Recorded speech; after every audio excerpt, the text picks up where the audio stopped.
नमस्कार, मैं प्रिया राज। आप देख रहे हैं हिंद लाइव।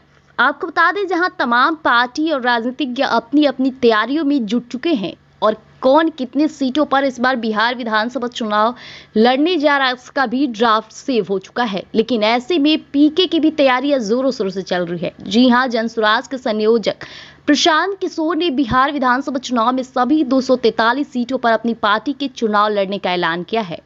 बिहार के खगड़िया में एक जनसभा को संबोधित करते हुए प्रशांत किशोर ने कहा कि हम 243 सीटों पर चुनाव लड़ रहे हैं। जिसको जितनी सीटों पर चुनाव लड़ना है वह लड़े। कौन सी पार्टी कितनी सीटों पर चुनाव लड़ रही है, इससे जनता को कोई लेना देना नहीं है। साथ ही साथ प्रशांत किशोर ने चिराग पासवान और दूसरे नेताओं को सीधे संबोधित करते हुए कहा कि उन्हें यह बताना चाहिए कि बिहार में बच्चों की शिक्षा कैसी होगी, बिहार से पलायन कैसे रुकेगा और बिहार में भ्रष्टाचार कैसे रुकेगा।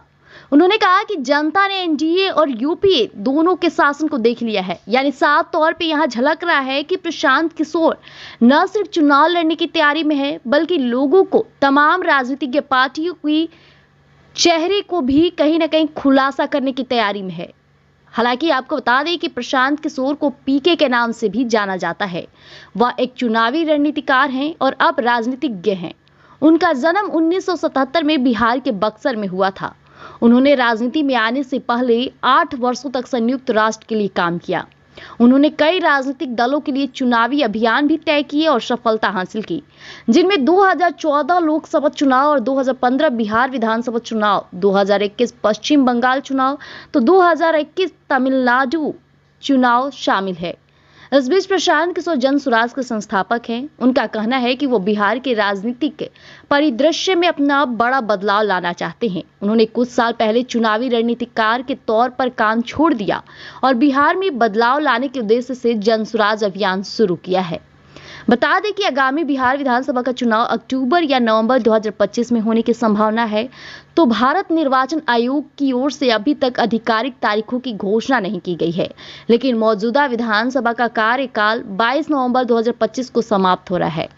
तो बिहार विधानसभा में कुल 243 सीटें हैं। सरकार बनाने के लिए किसी भी गठबंधन को बहुमत के लिए 122 सीटों की जरूरत होती है। तो वर्तमान में बिहार में जनता दल यू यानी कि यूनाइटेड ने पूरी तरह से भारतीय जनता पार्टी के नेतृत्व में राष्ट्रीय जनतांत्रिक गठबंधन एनडीए की सरकार है। तो नीतीश कुमार बिहार के वर्तमान मुख्यमंत्री है। ऐसे में एनडीए मजबूती के साथ 243 सीटों पर चुनाव लड़ने की तैयारी में है। तो प्रशांत किशोर भी 243 सीटों पर अपने दावेदार खड़े करने के लिए पूरी रणनीति बना रहे हैं। और न सिर्फ वो चुनाव लड़ने की तैयारी में है, बल्कि लोगों को उन चीजों से रूबरू करा रहे हैं जो कहीं ना कहीं तमाम राजनीति पार्टियों के द्वारा छोड़े गए हैं और लोगों को बहलाने और फुसलाने का कार्य किया गया है। ऐसे में प्रशांत किशोर की यह रणनीति इस बार बिहार विधानसभा चुनाव में कितना काम आएगी, देखना दिलचस्प रहने वाला है। तो हमारे साथ यूं ही अपडेट के लिए बने रहिएगा हिंद लाइव पर। धन्यवाद।